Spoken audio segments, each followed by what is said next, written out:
मंजिल से कह दो अभी पहुंचा नहीं हूं मैं, मुश्किलें जरूर हैं मगर ठहरा नहीं हूं मैं इकरा चौधरी जो लोकसभा की सदस्य निर्वाचित हुई हूं, सत्यनिष्ठा से प्रतिज्ञान करती हूं।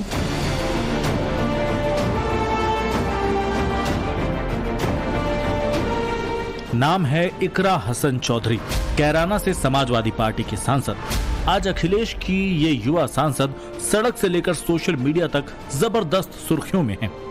कोई कह रहा है कि पहली ही बॉल पर सिक्सर, कोई कह रहा है वाह क्या बात है, नेता हो तो ऐसा, कोई बोल रहा है सांसद हो तो ऐसा, तो कोई कह रहा है सादगी और लहजा हो तो ऐसा, संस्कार हो तो ऐसा। सोशल मीडिया पर इकरा हसन को लेकर तमाम लोग तमाम तरह की बातें लिख रहे हैं और इसकी वजह है 25 जुलाई को संसद में दिया गया इकरा हसन का वो पहला भाषण जिसने महफिल लूट ली। अपने भाषण में इस मुस्लिम सांसद ने हिंदू भक्तों की आस्था को सदन के पटल पर रखते हुए अपने संसदीय क्षेत्र शामली से प्रयागराज और वैष्णो देवी तक ट्रेन चलाने की मांग की। सबसे पहले लोकसभा में दिया गया इकरा हसन का वो बयान सुनिए। शामली से प्रयागराज तक और शामली से वैष्णो देवी तक नई ट्रेनों के चलाने की मांग क्षेत्र के लोग लंबे समय से करते आ रहे हैं। प्रयागराज में उच्च न्यायालय का होना और वैष्णो देवी एक धार्मिक तीर्थ स्थल होने के कारण दोनों स्थानों की कनेक्टिविटी अति आवश्यक है। अंत में दिल्ली शामली सहारनपुर रेल मार्ग पर स्थित जंधेड़ी फाटक व रामपुर फाटक के ऊपर रेलवे पुलों का निर्माण काफी लंबे समय से अधर में लटका हुआ है, जिसे क्षेत्र की जनता बहुत परेशान है। इन दोनों रेलवे पुलों का निर्माण जल्दी से पूरा कराया जाना भी बेहद जरूरी है। यकीनन इकरा चौधरी की इस सोच ने उन्हें नए युवा नेताओं की कतार में सबसे आगे लाकर खड़ा कर दिया है। इतना ही नहीं, इकरा के इस भाषण ने उन्हें सोशल मीडिया का स्टार भी बना दिया है। लोग उनमें हिंदू मुस्लिम एकता के पैरोकार, एक बहुत सुलझे हुए युवा नेता की छवि देखते हैं। क्योंकि समाजवादी पार्टी के मुस्लिम सांसद विधायक तो बहुत रहे, लेकिन शायद ऐसा पहली बार हुआ जब किसी मुस्लिम सांसद ने अपने पहले ही भाषण में हिंदू श्रद्धालुओं की आस्था की बात की हो। बहुत बड़ा तीर्थ स्थल है और सीधी अगर ट्रेन मिल जाएगी तो बहुत से भक्तों का बात हो जाएगी।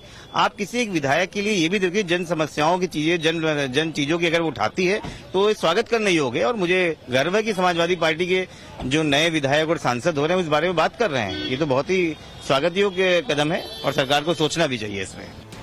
जिस कैराना को दंगों और पलायन के लिए जाना जाता था, वहां के मुस्लिम सांसद का सनातन के लिए ऐसा भाव देखकर बीजेपी समेत तमाम दल दंग हैं।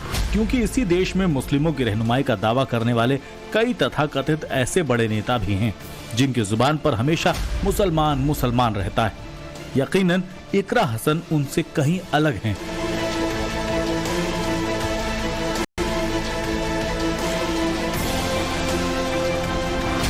अब सवाल ये उठता है, क्या इकरा का बयान समाजवादी राजनीति का नया रूप है? क्या इकरा का भाषण पार्टी की नई छवि गढ़ने की कोशिश है?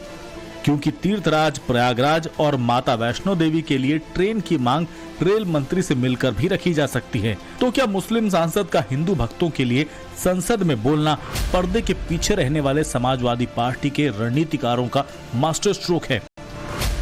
वैसे उत्तर प्रदेश से रोज तकरीबन 15 ट्रेनें वैष्णो देवी के लिए जाती हैं। इनमें पश्चिमी यूपी से वैष्णो देवी के लिए 7 ट्रेनें और यूपी के पूर्वांचल से 8 ट्रेनें संचालित की जाती हैं। सबसे पहले तो मुझे लगता है कि एक स्पेशल ट्रेन तो जाती ही है। अगर लखनऊ की बात कर रहे हैं, यहाँ से तो ट्रेन जाती है और कई जगहों से, कई स्टेशनों से, कई शहरों से वैष्णो देवी एक्सप्रेस तो चलती है। दूसरी बात, इन लोग का एजेंडा तो हमेशा दूसरा होता ही है। क्योंकि जब से हम लोग देखे हैं ये 2 लड़कों का जोड़ी, जब से इस चुनाव में हम लोगों ने देखा, जितना भी झूठ बोलना है, जितना भी गलत बयान करना है, या एक प्रकार से एक एजेंडा सेट करना या एक नैरेटिव सेट करने का एक आदत इन लोग को सोशल मीडिया के माध्यम से और कई जगह के माध्यम से ये लोग लगातार करते भी रहते हैं और आज भी करते रहते हैं। कि इनको यही दुख है कि अभी तक इतना लड़ने के बाद, इतना सब लोग के साथी होने के बाद अभी वो सत्ता में नहीं आ पा रहे हैं। अखिलेश की युवा मुस्लिम सांसद इकरा हसन का वैष्णो देवी के लिए ट्रेन चलाने वाला बयान कई मायनों में इसलिए भी अहम है क्योंकि अभी तक विपक्ष अखिलेश और उनकी पार्टी पर सिर्फ मुस्लिमों की राजनीति करने का आरोप लगाता रहा है। हालांकि इस बार हुए लोकसभा चुनाव में वो इससे पार पाने में काफी हद तक कामयाब हो गए। लोकसभा चुनाव से ही अखिलेश यादव की राजनीति बदली बदली सी नजर आती है। अब समाजवादी पार्टी सिर्फ MY यानी मुस्लिम यादव की बात नहीं करती बल्कि PDA पर जोर देती है, जिसमें फोकस पिछड़े, दलित और अल्पसंख्यकों पर है।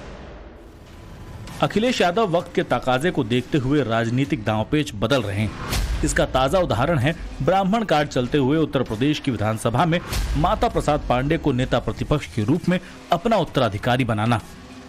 यूपी में PDA के बाद अखिलेश यादव ने चौंकाने वाला ब्राह्मण कार्ड चला। पूर्व विधानसभा अध्यक्ष माता प्रसाद पांडे को सपा राष्ट्रीय अध्यक्ष अखिलेश यादव ने बड़ी जिम्मेदारी देते हुए विधानसभा में नेता प्रतिपक्ष बनाया है। इस रेस में शिवपाल यादव, इंद्रजीत सरोज और तूफानी सरोज का नाम नेता प्रतिपक्ष के तौर पर सामने आ रहा था, लेकिन करीब 3 घंटे के मंथन के बाद अखिलेश ने माता प्रसाद के नाम की घोषणा की। माता प्रसाद 8 बार से विधायक हैं और मुलायम और अखिलेश सरकार में विधानसभा अध्यक्ष भी रह चुके हैं। पहले इकरा हसन का सर्वधर्म संभाव को दिखाने वाला बयान, फिर उपचुनाव से ठीक पहले ब्राह्मण कार्ड। जाहिर है ये सब कुछ अनायास नहीं हो रहा, बल्कि इसके पीछे एक सधी हुई रणनीति है, एक सोच है, और यही है मेकिंग ऑफ न्यू अखिलेश, जिसमें जाति और धर्म से ऊपर उठकर पार्टी की इमेज बिल्डिंग का प्रयास है।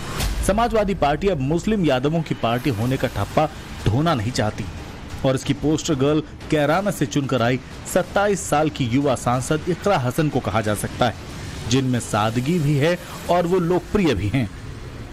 जितने भी लोग हैं हमारे कैराना लोकसभा के, चाहे वो हमारे वोटर हों या विपक्ष के वोटर हों, अब जनप्रतिनिधि होने के नाते सभी के प्रति हमारा फर्ज है और उसको निभाने का पूरा प्रयास करेंगे। तो ये जो लड़ाई थी, जो भी आपस में होता, वो चुनाव तक होता है, उसके बाद सब एक ही परिवार है। इस बार लोकसभा में समाजवादी पार्टी एक अलग ही रंग में है। कन्नौज से सांसद डिंपल यादव, मुरादाबाद से सांसद रुचि वीरा, मछली शहर से सबसे कम उम्र की सांसद प्रिया सरोज, बांदा से सांसद कृष्णा देवी पटेल और कैराना से सांसद इकरा चौधरी। लोकसभा में समाजवादी पार्टी की ये वो महिला सांसद हैं जो महिलाओं के साथ ही युवा वर्ग का प्रतिनिधित्व भी करती हैं, हर मुद्दे पर मुखर होकर बोल रही हैं। समाजवादी राजनीति का एक नया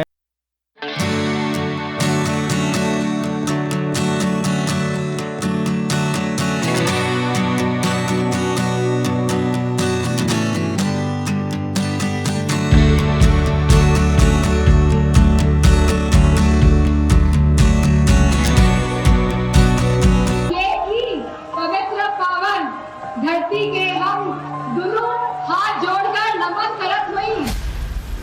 जहां तक इकरा हसन का सवाल है तो वो पहली बार लोकसभा जरूर पहुंची हैं, लेकिन काफी परिपक्व नजर आ रही। इसके पीछे वजह है उनका पारिवारिक बैकग्राउंड। इकरा हसन का परिवार कोई पहचान का मोहताज नहीं है। उनके परिवार की बहुत सेवाएं रही हैं। उनके परिवार के लोग समय समय पे दुख, परेशानी और संकट में आपके साथ खड़े रहे हैं। चौधरी मुनव्वर हसन, उन्होंने अपना पूरा जीवन लगा दिया कैराना और आसपास की जनता की सेवा में। वो एक लोकप्रिय नेता रहे। असल में कैराना लोकसभा सीट से सांसद बनी इकरा हसन के परिवार ने देश में कई रिकॉर्ड बनाए हैं। चलिए अब आपको इकरा के परिवार के 40 साल के सियासी सफरनामे की पूरी कहानी से भी रूबरू करा देते हैं। देश की राजनीति में कैराना के हसन परिवार की 3 पीढ़ियों के सभी सदस्य देश और प्रदेश के उच्च सदन के सदस्य रहे। इसी हसन परिवार की सबसे छोटी बेटी हैं इकरा, जो पहली ही बार सांसदी लड़ी और सांसद बन भी गई। इकरा हसन की शुरुआती शिक्षा कैराना में हुई। 12वीं दिल्ली के क्वींस मैरी स्कूल से किया, दिल्ली के ही लेडी श्रीराम कॉलेज से ग्रेजुएशन किया और फिर दिल्ली यूनिवर्सिटी से LLB, इसके बाद इंटरनेशनल लॉ एंड पॉलिटिक्स में post graduation university of London से किया। इकरा सबसे पहले लंदन में CAA का विरोध प्रदर्शन कर सुर्खियों में आई थी और 3 साल पहले ही पढ़ाई पूरी कर 2021 में भारत लौटी। इकरा को सियासत विरासत में मिली, ये कहा जाए तो गलत नहीं होगा। इकरा के दादा अख्तर हसन 1984 में सांसद बने थे। पिता मुनव्वर हसन 3 बार सांसद, 2 बार विधायक रहे। मां तबस्सुम बेगम कैराना से 2 बार सांसद रहीं और भाई नाहिद हसन कैराना सीट से 3 बार से विधायक हैं। इकरा के पिता मुनव्वर हसन ने राजनीति की नई ऊंचाइयों को छुआ था, इसलिए उनका नाम Guinness book of world record में भी दर्ज है। राजनीति में कदम रखते ही वो 1991 और 93 में 2 बार जनता दल के टिकट से विधायक बने। बाद में एसपी में शामिल होने पर 1996 में सांसद बने।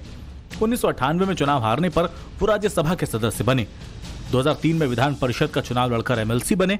2004 में मुजफ्फरनगर सीट से फिर एसपी के सांसद बने। इस तरह सबसे कम उम्र में देश के चारों सदनों का सदस्य बनने पर उनका नाम Guinness book of world record में भी दर्ज हुआ। साल 2008 में एक सड़क हादसे में उनका निधन हो गया। लोग इकरा में उनके पिता की छवि देखते हैं। इस बार लोकसभा चुनाव के दौरान कुछ ऐसे मौके भी आए जब इकरा अपने पिता को याद करते हुए भावुक हो गई।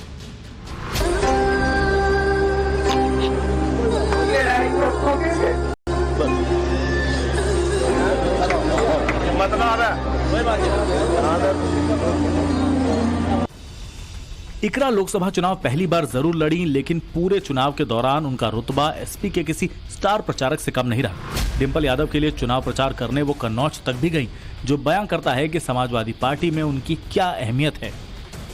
क्योंकि हमारा उच्च न्यायालय प्रयागराज में पड़ता है, तो वहाँ की भी कोई ट्रेन नहीं है और वैष्णो देवी की भी बहुत बड़ी डिमांड है, क्योंकि बहुत हमारे यहाँ पर श्रद्धालु हैं जिन्हें दिक्कत होती है। तो यही हमारी कोशिश है मंत्रालय से कि इन हमारी क्षेत्र की समस्याओं का संज्ञान लेकर उनका निस्तारण किया जाए। तो यही क्योंकि क्षेत्र की समस्या थी, तो ये उठाना हमारा फर्ज है। तो ये काफी लंबे समय से क्या माता वैष्णो देवी तक ट्रेन जाए इसकी मांग हो रही थी क्षेत्र की? जी बिल्कुल, लंबे समय से। जब पहली हमारी बैठक हुई चुनाव जीतने के बाद, तो सभी जो क्षेत्र के गणमान्य लोग हैं मौजूद थे और सबसे पहले उन्होंने यही डिमांड रखी। असल में लोकसभा में समाजवादी पार्टी को रिप्रेजेंट करने वाली डिंपल यादव, इकरा हसन, रुचि वीरा, कृष्णा देवी पटेल और मछली शहर से सिर्फ 25 साल की सबसे कम उम्र की सांसद प्रिया सरोज आज के दौर में समाजवादी पार्टी का नया चेहरा है, जो काफी पढ़ी लिखी भी हैं और जिनमें तेवर भी है। की साधना तभी होगी जब हम महिलाओं को उनका पूर्ण आरक्षण देंगे, जब हम ओबीसी महिलाओं को इसमें इंक्लूड करेंगे, जब हम SC/ST महिलाओं को इसमें इंक्लूड करेंगे और जब हम अल्पसंख्यक महिलाओं को भी इसमें इंक्लूड करेंगे, सम्मिलित करेंगे। क्योंकि प्रधानमंत्री जी खुद 3 तलाक की बात करते हैं, तो मुझे पूरा भरोसा है कि इसमें अल्पसंख्यक महिलाओं का भी मान और पक्ष रखा जाएगा। सर, जहां हम बात कर रहे हैं आज महिला विधेयक बिल की, तो without revolution evolution is not possible. बस और तेजी से होगा। और एक हम युवा है, तो हम यही चाहेंगे सदन में युवाओं को प्राथमिकता दिया जाए। नौकरी पे बात हो, पेपर लीक पे बात हो, नीट पे बात हो, और जो 30 लाख वैकेंसीज खाली उनको भरने के लिए बात सदन में आवाज उठाएंगे। अखिलेश समाजवादी राजनीति को नई धार देने के लिए लगातार कोशिशों में जुटे हैं। मकसद है नई सोच और पीडीए जैसे फॉर्मूले के साथ युवा जोश से पार्टी का तेवर कलेवर बनाना, पार्टी का पूरा मेकओवर करना, जिसके लिए उनके पास युवा टीम भी तैयार है। ब्यूरो रिपोर्ट, टाइम्स नाउ, नव भारत।